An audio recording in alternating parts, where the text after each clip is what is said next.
नमस्कार, हिंदी खबर देख रहे हैं आप और मैं हूं आपके साथ राखी लांबा। बुलेटिन का आगाज करेंगे बड़ी जानकारी के साथ। हिमाचल प्रदेश में आज थम जाएगा चुनाव प्रचार। सीएम पुष्कर सिंह धामी आज हिमाचल प्रदेश में चुनावी जनसभा करेंगे। हिमाचल प्रदेश के रोहडू विधानसभा में जनसभा करेंगे सीएम धामी। हिमाचल प्रदेश में मुख्यमंत्री पुष्कर सिंह धामी का ये चौथा चुनावी प्रचार होगा।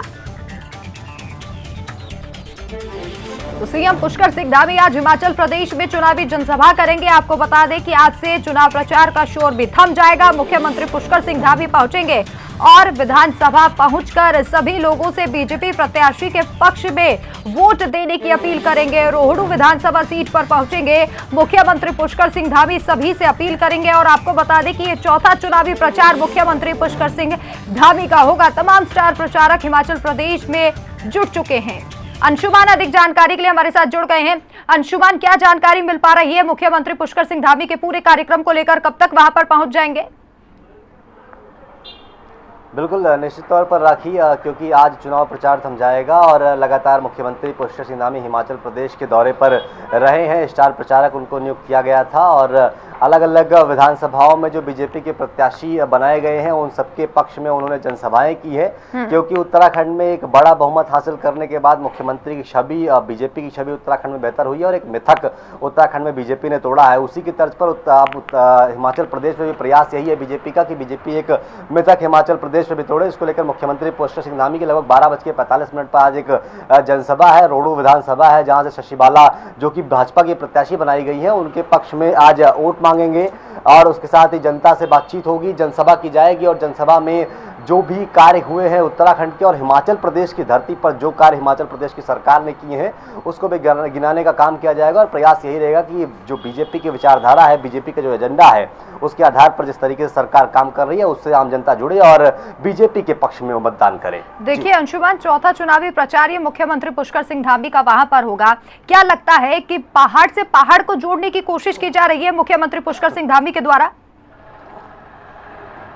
बिल्कुल निश्चित तौर पर राखी, एक बड़ा संदेश देने की बात है क्योंकि जिस तरीके से उत्तराखंड में बीजेपी ने एक मिथक तोड़ा है, 2017 में पहले सरकार, फिर 2022 में दोबारा सरकार, कांग्रेस की सरकार यहाँ पर नहीं आई, तो एक मिथक भी तोड़ा है और एक बड़ा मैंडेट भी प्राप्त किया है दूसरी बार भी। तो आम जनता का जिस तरीके का भरोसा बीजेपी पर है, मुख्यमंत्री पुष्कर सिंह धामी पर है, उसी तर्ज पर पुष्कर सिंह धामी जब स्टार प्रचारक के रूप में वहां जा रहे हैं तो वहां की आम जनता को भी आकर्षित करने का कार्य पूर्ण रूप से होगा। क्योंकि मुख्यमंत्री ने एक कार्य यहां पर किया है और एक संदेश देने का काम किया है, चाहे UPSSC का मामला हो या विधानसभा की बैकडोर भर्ती का मामला हो। इस मामले में भी एक इंस्टेंट डिसीजन मुख्यमंत्री द्वारा लिया गया है, तो वो भी एक बड़ा संदेश जाता है। और क्योंकि हिमाचल प्रदेश पहाड़ी राज्य है, उत्तराखंड पहाड़ी राज्य है, तो पहाड़ी राज्य को कनेक्ट करने के लिए, अपनी विचारधारा से जोड़ने के लिए मुख्यमंत्री पुष्कर सिंह धामी जब जनसभा करेंगे तो उससे जनता तो आकर्षित होगी ही। चलिए, बहुत बहुत शुक्रिया तमाम जानकारी के लिए।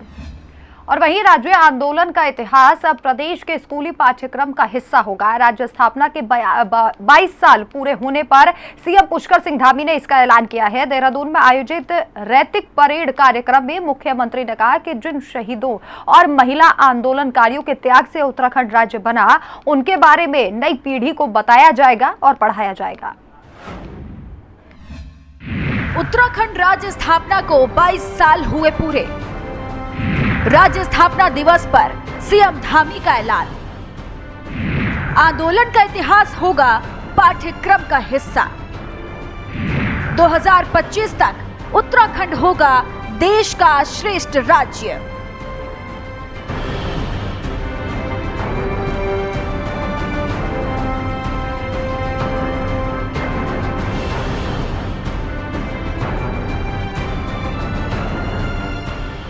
उत्तराखंड राज्य स्थापना को 22 साल पूरे हो गए हैं और इस मौके पर आयोजित विभिन्न कार्यक्रमों में मुख्यमंत्री पुष्कर सिंह धामी शामिल हुए। मुख्यमंत्री ने सबसे पहले कचहरी के शहीद स्मारक जाकर राज्य आंदोलन के शहीदों को श्रद्धांजलि दी। मुख्यमंत्री ने शहीद स्मारक पर शहीदों के सपनों का उत्तराखंड बनाने का संकल्प दोहराया। मुख्यमंत्री ने कहा कि जिन वीर शहीदों के बलिदान से हमें उत्तराखंड राज्य मिला, उनके सपने पूरे करके ही हम उन्हें सच्ची श्रद्धांजलि दे सकते हैं। उत्तराखंड राज्य को स्थापना के 22 साल पूरे हो गए हैं। मैं इस अवसर पर उत्तराखंड के अमर शहीदों को, उत्तराखंड के आंदोलनकारियों को जिनकी शहादत के कारण से, जिनके लंबे संघर्षों के कारण से हमको उत्तराखंड राज्य प्राप्त हुआ, मैं उन सबको नमन करता हूं और यह संकल्प लेता हूं कि हमारी माताओं बहनों ने, हमारे आंदोलनकारियों ने, हमारे शहीदों ने जो सपने देखे थे, उनके सपनों के अनुरूप उत्तराखंड राज्य का निर्माण करने के लिए हम प्रतिबद्ध हैं, संकल्पबद्ध हैं। हमने वो आंदोलन देखा है, हमने नज़दीक से वो पीड़ा देखी है, इसलिए उनके सपनों के अनुरूप उत्तराखंड राज्य का निर्माण करेंगे, यही हम उनको सच्ची श्रद्धांजलि देंगे। सीएम धामी पुलिस लाइन में आयोजित रैतिक परेड कार्यक्रम में शामिल हुए। राज्यपाल retired lieutenant general Gurmeet Singh ने रैतिक परेड की सलामी ली। देश और दुनिया में उत्तराखंड का नाम रोशन करने के लिए 5 विभूतियों को उत्तराखंड गौरव सम्मान से सम्मानित किया गया। राष्ट्रीय सुरक्षा सलाहकार अजीत डोभाल, प्रसिद्ध गीतकार और सेंसर बोर्ड अध्यक्ष प्रसून जोशी, दिवंगत पूर्व सीडीएस जनरल बिपिन रावत, जन कवि दिवंगत गिरीश चंद्र तिवारी गिरदा और दिवंगत साहित्यकार वीरेन डंगवाल को गौरव सम्मान से सम्मानित किया गया। कार्यक्रम में उत्कृष्ट सेवा के लिए पुलिस पदक पाने वाले अधिकारियों और कर्मियों को भी सम्मानित किया गया। कार्यक्रम में सीएम पुष्कर सिंह धामी ने राज्य स्थापना के 22 साल पूरे होने पर प्रदेश वासियों को बधाई दी। मुख्यमंत्री ने इस मौके पर देश के पूर्व प्रधानमंत्री स्वर्गीय अटल बिहारी वाजपेयी को भी याद किया। मुख्यमंत्री ने पूर्व पीएम की कविता हार नहीं मानूंगा का पाठ करते हुए कहा कि इस कविता की पंक्तियों पर चलते हुए उत्तराखंड का देश का श्रेष्ठ राज्य बनाने के प्रयास किए जा रहे हैं। और स्वर्गीय अटल जी ने अपनी एक कविता में कहा था, हार नहीं मानूंगा, रार नहीं मानूंगा, काल के कपाल पर लिखता मिटाता हूँ, गीत नया गाता हूँ, गीत नया गाता हूँ। उन्होंने अपने इस दृढ़ संकल्प के बल पर उत्तराखंड रूपी एक मनोहारी गीत की रचना की। भाइयों बहनों, स्वर्गीय अटल जी द्वारा पुष्पित और पल्लवित इस युवा उत्तराखंड को देश का श्रेष्ठ राज्य बनाने के लिए हम पूरी निष्ठा के साथ प्रयासरत हैं। सीएम धामी ने राज्य स्थापना दिवस पर कई घोषणाएं भी की। सीएम ने कहा कि राज्य आंदोलन के इतिहास को स्कूली पाठ्यक्रम का हिस्सा बनाया जाएगा, जिससे आने वाली को ये याद रहे कि कितने त्याग और बलिदान से उत्तराखंड राज्य का निर्माण हुआ। मुख्यमंत्री ने प्रदेश के बेरोजगार युवाओं के हित में जल्द ही 19,000 पदों पर भर्तियां शुरू करने की घोषणा की। सीएम ने कहा कि सभी भर्तियां पारदर्शी तरीके से हों, ये सभी सुनिश्चित किया जाए। मुख्यमंत्री धामी ने कई और अहम घोषणाएं की। राज्य आंदोलन के इतिहास स्कूली पाठ्यक्रम का होगा हिस्सा। सुदूरवर्ती गांवों में वर्चुअल क्लासेस की सुविधा होगी शुरू। चरणबद्ध तरीके से हर जिले में खुलेंगे बालिका आवासीय स्कूल। 2027 तक 1000 स्कूलों में अब स्थापना सुविधाएं होंगी बेहतर। 2027 तक राज्य का सकल घरेलू उत्पाद किया जाएगा दुगना। सरलीकृत लघु जल विद्युत सौर ऊर्जा नीति बनाई जाएगी। 2025 तक सभी गांव लिंक मार्ग के जरिए राजमार्गों से जुड़ेंगे। 19,000 पदों पर भर्ती प्रक्रिया जल्द ही की जाएगी शुरू। महिला सुरक्षा के लिए गौरा शक्ति एक्ट बनेगा। पर्यटन को बढ़ावा देने को 3 महीने में बनेगी नई पर्यटन नीति। जन समस्याओं के समाधान के लिए सीएम चौपाल योजना होगी शुरू। इनामी अपराधी पकड़वाने पर मिलेगा पुरस्कार, 1 करोड़ का कोष बनेगा। सीएम धामी ने कहा कि राज्य सरकार हर वर्ग के हित का ध्यान योजनाएं बना रही है। मुख्यमंत्री ने कहा कि शहीद राज्य आंदोलनकारियों के सपनों के अनुसार राज्य के विकास के प्रयास किए जा रहे हैं। एक बात और स्पष्ट रूप से कहना चाहूंगा कि उत्तराखंड के युवा हमारा भविष्य है और हम युवाओं के साथ धोखा करने वालों के खिलाफ किसी भी सख्त कार्रवाई करने से पीछे नहीं हटेंगे। इसी का परिणाम है पहली बार भर्ती घोटाला करने वालों पर कड़ी कार्रवाई की जा रही है। पारदर्शिता और समयबद्धता को भर्ती का आयोजन के लिए हमने उत्तराखंड अधीनस्थ आयोग से भर्तियों को राज्य लोक सेवा आयोग को हस्तांतरित किया है। वर्तमान में जारी भर्ती कैलेंडर के अनुसार 7,000 पदों पर भर्ती प्रक्रिया गतिमान है। जल्दी 19,000 पदों पर भी भर्ती प्रक्रिया प्रारंभ की जाएगी। 2025 तक उत्तराखंड हर क्षेत्र में देश का अग्रणी राज्य बने, इसके लिए सरकार प्रयास कर रही है। लेकिन इस लक्ष्य को पूरा करने के लिए सभी को एकजुट होकर काम करना होगा। ब्यूरो रिपोर्ट, हिंदी खबर। और अब सीधी तस्वीरें गुजरात की आपको दिखाएंगे, जहां भाजपा की तरफ से प्रेस कॉन्फ्रेंस कर पहली सूची जारी की जा रही है। हम जीतू भाई सोमानी भी कहते हैं। विधानसभा नंबर 68 राजकोट ईस्ट, राजकोट पूर्व श्री उदय कुमार प्रताप भाई कांगड़। विधानसभा नंबर 69 राजकोट पश्चिम डॉक्टर श्रीमती दर्शिता पारस शाह, डॉक्टर हैं। विधानसभा नंबर 70 राजकोट दक्षिण श्री रमेश भाई विरजी भाई टिलारा।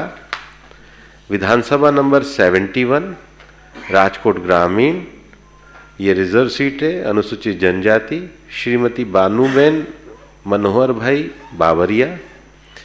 विधानसभा नंबर 72 जसदण श्री कुंवरजी भाई मोहन भाई बावलिया। विधानसभा नंबर 73 गोंडल श्रीमती गीताबा जयराज सिंह जाडेजा। विधानसभा नंबर 74 जेतपुर श्री जयेश भाई विठल भाई रादड़िया। विधानसभा नंबर 76 कालावाड़, रिजर्व सीट है, अनुसूचित जनजाति के लिए श्री मेघजी भाई अमरा भाई चावड़ा। विधानसभा नंबर 77 जामनगर ग्रामीण श्री राघवजी भाई हंसराज भाई पटेल। विधानसभा नंबर 78 जामनगर उत्तर श्रीमती रीवाबा रविंद्र सिंह जाडेजा।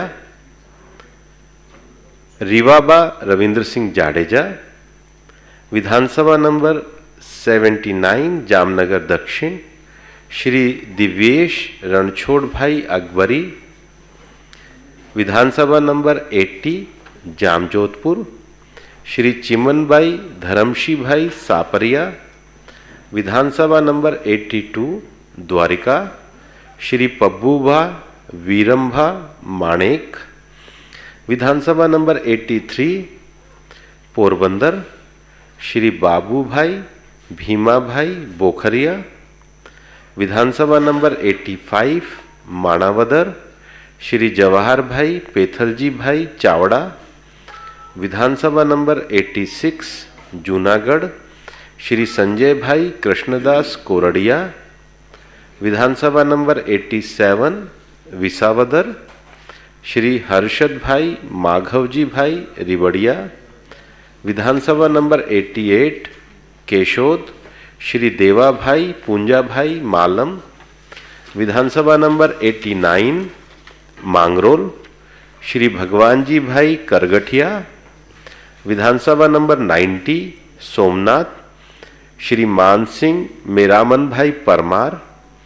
विधानसभा नंबर 91 तलाला श्री भगवान भाई धाना भाई बारड़। विधानसभा नंबर 92 कोडिनार है, अनुसूचित जनजाति के लिए डॉक्टर प्रद्युमन वाजा। विधानसभा नंबर 93 ऊना श्री कालू भाई चाना भाई राठौड़, केसी राठौड़ उनका उपनाम है। विधानसभा नंबर 94 धारी श्री जयसिंह भाई वल्लभ भाई काकड़िया। विधानसभा नंबर 95 अमरेली श्री कौशिक भाई कांति भाई वेकरिया। चलिए एक बार फिर से रुक करेंगे उत्तराखंड की खबरों का। राज्य स्थापना दिवस पर रैतिक परेड के दौरान उत्तराखंड पुलिस के जवानों ने शानदार करतब दिखाए। हिम रक्षक डेयर डेविल्स दल के महिला और पुरुष जवानों ने बाइक पर स्टंट किए, जिन्हें देखकर हर कोई हैरान रह गए। डीजीपी अशोक कुमार ने जवानों के शानदार प्रदर्शन की सराहना की। डीजीपी ने कहा कि जवानों का ये हैरतअंगेज करतब मंत्रमुग्ध कर देने वाले हैं। परेड के दौरान डॉग स्क्वाड का भी प्रदर्शन आकर्षण का केंद्र रहा। प्रदर्शन के दौरान डॉग स्क्वाड के काम करने के तरीकों को दर्शाया गया।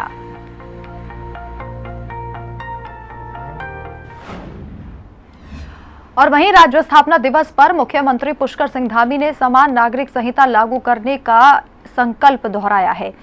भराड़ीसैंण में आयोजित कार्यक्रम में सीएम ने कहा कि समान नागरिक संहिता के जरिए सभी प्रदेशवासियों को एक कानून के दायरे में लाया जाएगा। प्रदेश में जल्द लागू होगी समान नागरिक संहिता। स्थापना दिवस पर सीएम धामी ने किया ऐलान। राज्य हित में समान नागरिक संहिता है जरूरी। सभी धर्मों के लोग होंगे एक कानून के दायरे में। राज्य स्थापना के 22 साल पूरे होने पर भराड़ीसैंण विधानसभा परिसर में कार्यक्रम आयोजित किया गया।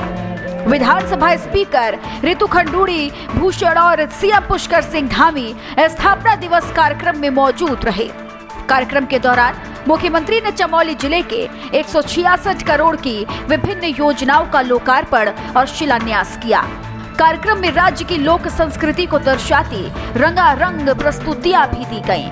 कार्यक्रम में विधानसभा स्पीकर रितु खंडूड़ी ने प्रदेश में महिला सशक्तिकरण के संकल्प को पूरा करने के लिए सीएम पुष्कर सिंह धामी को बधाई दी। सीएम ने कहा कि भराड़ीसैंण में हुई पुलिस परेड का नेतृत्व महिला कमांडर नताशा सिंह ने किया, जो इसका स्पष्ट प्रमाण है। मैं आभार व्यक्त करना चाहती हूँ आदरणीय प्रधानमंत्री जी का और अपने युवा मुख्यमंत्री जी का कि पिछले 5-7 साल में जिस तरह का सम्मान हमारी बहनों को मिलना चाहिए वो मिलता दिख रहा है। बधाई देना चाहूंगी सुश्री नताशा सिंह को, जो आज इस परेड को लीड कर रही है। भाइयों और बहनों, प्रेरणा है हमारे लिए नताशा सिंह और प्रेरणा है उनके माँ बाप जिन्होंने उस बेटी को यहाँ तक पहुँचाया है। तो बधाई मैं देना चाहूंगी नताशा सिंह को। साथ ही साथ धन्यवाद करना चाहूंगी अपने आदरणीय प्रधानमंत्री जी का और अपने मुख्यमंत्री जी का कि इस छोटे से प्रदेश ने, केवल 22 साल जवान ये प्रदेश है और छोटा सा एक प्रदेश है, ये निर्णय लिया और बहुत ही ऐतिहासिक निर्णय लिया कि एक महिला को विधानसभा अध्यक्ष, पहली महिला विधानसभा अध्यक्ष बनेगी। और आपको गौरव होगा ये जानकर कि इस वक्त देश में केवल 2 महिला स्पीकर हैं, एक गुजरात की है और एक मैं हूँ। तो मैं धन्यवाद करना चाहती हूँ कि जिस तरह से आप चाहते हैं कि महिलाएं आगे बढ़े। कार्यक्रम में सीएम पुष्कर सिंह धामी ने राज्य आंदोलन के शहीदों को याद किया। मुख्यमंत्री ने कहा कि वो खुद राज्य आंदोलन के साक्षी रहे हैं। मुख्यमंत्री ने खटीमा गोलीकांड को याद करते हुए कहा कि राज्य निर्माण के लिए शहीदों ने बलिदान दिए, तभी अलग राज्य का सपना पूरा हो पाया। इसलिए उन शहीदों के सपनों का राज्य बनाने के लिए सभी को संकल्प लेने की जरूरत है। मैंने ये उत्तराखंड का आंदोलन बहुत नजदीक से देखा है। 1 सितंबर 1994 की मैं घटना याद करता हूँ, जब खटीमा में गोलीकांड हुआ और 7 लोग हमारे बीच से उस दिन शहीद हो गए। भाइयों बहनों, वो बहुत ही खतरनाक मंजर था। जब मैं उसके बारे में सोचता हूँ तो आंखों में आंसू आ जाते हैं, दिल हृदय पूरा भाव से भर जाता है कि किस प्रकार से गोलीकांड हुआ, किस प्रकार से लाठीचार्ज हुआ, किस प्रकार से मुजफ्फरनगर हो, मसूरी हो, खटीमा हो, हमारी बहनों के साथ किस प्रकार का व्यवहार हुआ, ये किसी से छुपा हुआ नहीं है। मैं आप सबसे संकल्पबद्ध होकर कहना चाहता हूँ कि हम उत्तराखंड के भविष्य को आगे बढ़ाने के लिए, उत्तराखंड की माताओं बहनों के सपनों को साकार करने के लिए, उत्तराखंड के हमारे आंदोलनकारियों के सपनों को साकार करने के लिए, और जो वीर शहीद हमारे बीच में नहीं रहे, जिन्होंने हंसते हंसते अपनी माँ की ममता को छोड़ दिया, जिन्होंने हंसते हंसते बहन की राखी को ठोकर मार दी, अपने बच्चों को भी छोड़ दिया और उत्तराखंड राज्य प्राप्ति के लिए अपने प्राणों का बलिदान कर दिया, उनके सपनों के अनुरूप उत्तराखंड राज्य बनाना है। भाइयों बहनों, सीएम धामी ने राज्य में समान नागरिक संहिता लागू करने का संकल्प भी दोहराया। मुख्यमंत्री ने कहा कि देवभूमि में सभी धर्मों को मानने वाले लोगों पर एक कानून लागू हो, इसके लिए समान नागरिक संहिता जरूरी है। हम उत्तराखंड के अंदर समान नागरिक संहिता का कानून लागू करेंगे। उसके पीछे हमारा हेतु है कि हम उत्तराखंड, जहां हमारा राज्य 2 अंतर्राष्ट्रीय सीमाओं से लगा हुआ है, ये हमारा देवों का स्थान है, देवभूमि है, गंगा का प्रदेश, यमुना का प्रदेश, प्रत्येक परिवार से कोई न कोई सेना में यहाँ काम करता है। भाइयों बहनों, इसलिए हमने तय किया, धर्म, संस्कृति और अध्यात्म और योग की ये भूमि, आयुष की ये भूमि, इस भूमि में समान नागरिक संहिता का कानून लगना चाहिए। इस प्रदेश के रहने वाला किसी भी धर्म का हो, किसी जाति का हो, किसी पंथ का हो, किसी समुदाय का हो, सबके लिए एक समान कानून होना चाहिए। हम इस दिशा में आगे बढ़ गए हैं। जल्दी ही आप सबके आशीर्वाद से हम ये कानून यहाँ लागू करेंगे। मुख्यमंत्री ने कहा कि उत्तराखंड को 2025 तक देश का श्रेष्ठ राज्य बनाने के लिए सरकार विकल्प रहित संकल्प के मंत्र पर काम कर रही है और शहीदों के सपने पूरे करने वाले इस संकल्प को प्रदेशवासियों के सहयोग से पूरा किया जाएगा। ब्यूरो रिपोर्ट, हिंदी खबर।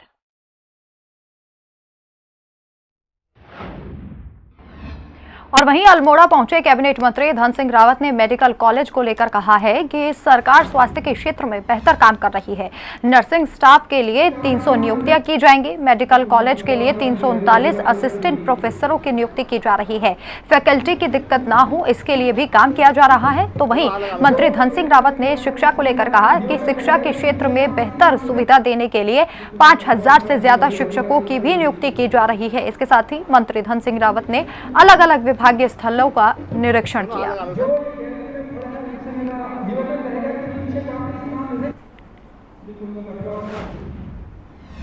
और चलिए अब जोशीमठ से बड़ी खबर है। बर्फ की सफेद चादर में समाया बद्रीनाथ धाम। बर्फबारी से बद्रीनाथ धाम का नजारा ही बदल गया है। पहाड़ों में ठंड बढ़ गई है। बर्फबारी का आनंद सभी यात्री उठा रहे हैं। 19 नवंबर को बद्रीनाथ धाम के कपाट बंद होंगे। तो तस्वीरों में आप देख सकते हैं हर तरफ बर्फ ही बर्फ नजर आ रही है। बर्फ की सफेद चादर में बद्रीनाथ धाम पूरे तरीके से ढक चुका है और इस वक्त पहाड़ों पर ठंड भी बढ़ गई है।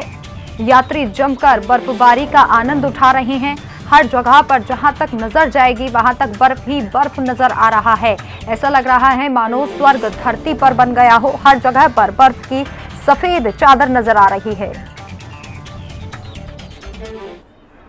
ग्राम मेवा, पोस्ट मेवा, डिस्ट्रिक्ट मेरठ से यूपी उत्तर प्रदेश से आए हैं और आज पहली बार बाबा बद्रीनाथ जी ने हमें मौका दिया अपने दर्शन का। और यहाँ पे काफ़ी आज बर्फबारी हुई है और बहुत आनंद आ रहा है बाबा जी की नगरी में। मैं यूपी से आया हूँ और मैं बाबा के दर्शन करने आया हूँ बद्रीनाथ जी के। बहुत ही आनंद आ रहा है। बहुत बर्फबारी हो रही है यहाँ पे और बहुत ही अच्छा लग रहा है। मैं पहली बार आया हूँ यहाँ पे आज दर्शन करने के लिए बाबा से। जय बाबा। जय बाबा। यहाँ आकर जो है बहुत अच्छा लगा हमें। ऐसा जीवन में कभी नहीं सोचा था जैसा दृश्य आज देखने को मिला है। यहाँ पे बहुत खुशी हुई। यहाँ पे पहली बार आया हूँ मैं यहाँ पे बद्री विशाल में और बहुत ही सुंदर लगा मेरे को। यहाँ पे पहली बार आया हूँ। यहाँ काफी अच्छा लग रहा है देख के। ठंड भी काफी है पर अच्छा लग रहा है। और वहीं लक्सर में पलायन निवारण आयोग के उपाध्यक्ष एसएस नेगी ने हिंदी खबर से खास बातचीत की। इस दौरान उन्होंने पलायन की समस्याओं को लेकर चर्चा की। उन्होंने कहा कि प्रदेश की सबसे बड़ी समस्या पलायन है और उसके समाधान के लिए सरकार बेहतर कोशिशें कर रही है, जिसके बेहतर रिजल्ट आने भी शुरू हो गए हैं। क्या कुछ कहा है उन्होंने, सुनिए। उत्तराखंड में पलायन को रोकने के लिए सरकार द्वारा कई मुहिम चलाई जा रही है। खासकर ग्राम्य विकास विभाग से जो जुड़ी समस्याएं उन्हें भी उनके निवारण के लिए भी कई संस्थाएं बनाई गई हैं। और आज हमारे साथ में जुड़े हुए हैं ग्राम्य विकास एवं पलायन निवारण आयोग के उपाध्यक्ष एसएस नेगी जी। नेगी जी, जिस तरह से सरकार प्रयास कर रही, आप उपाध्यक्ष हैं, सब चीज़ें आप देख भी रहे हैं, क्या आने वाले दिनों में आपको लगता है कि जो सरकार की मंशा है खासकर पलायन को रोकने की, रोजगार को बढ़ावा देने की, किस तरह के प्रयास चल रहे हैं? क्या क्या रोड मैप है? देखिए, सरकार की मंशा है ग्राम विकास की। ग्राम विकास होगा तो पलायन रुकेगा, चाहे पलायन मैदानी जनपद का है या पहाड़ी जनपद का है। प्रयास चल रहे हैं और सरकार जोर दे रही है स्वरोजगार पे। सरकार किसी भी सरकार की बस की नहीं कि सबको नौकरियां देते, सरकारी नौकरी वो संभव नहीं है। अपना रोजगार करें। चाहे हम कृषि से जुड़े हैं तो कृषि में भी बहुत काम हो रहा है। अगर हम छोटा कारोबार कर रहे हैं उसमें बहुत काम हो रहा है। पर्वतों में हम कह रहे हैं कि साहब इसको टूरिज़्म से जोड़ो, पर्यटन से जोड़ो, है ना। तो इस प्रकार से जो जहाँ बैठा है वो अपने घर में रह के अपना काम करेगा तो ग्राम विकास होगा, ग्रामीण आर्थिकी सुधरेगी। अभी तक चूँकि सरकार का थोड़ा टाइम बीता, यानी धामी सरकार का जो दूसरा टर्म शुरू हुआ है उसे लेकर के अभी तक आपने पहाड़ और मैदान के कितने ज़िले में जा करके आपने देखा कि भाई जो स्वरोजगार की जो योजनाएं हैं वो कितनी लागू हुई, कितने लोग उससे जुड़े, कोई आंकड़ा आपके पास? देखिए, स्वरोजगार की योजनाएं काफ़ी हद तक लागू हो गई हैं। मैदानी जनपदों में तो अभी शुरू किया, हरिद्वार में तो अभी हमने शुरू किया है, लेकिन पर्वतीय जनपदों में काफ़ी लागू हो गए। लगभग 5-6 हज़ार लोग तो मैं ऐसे जानता हूं जो कि 2-3 साल से काम करके जिन्होंने बैंकों का लोन उतार लिया है।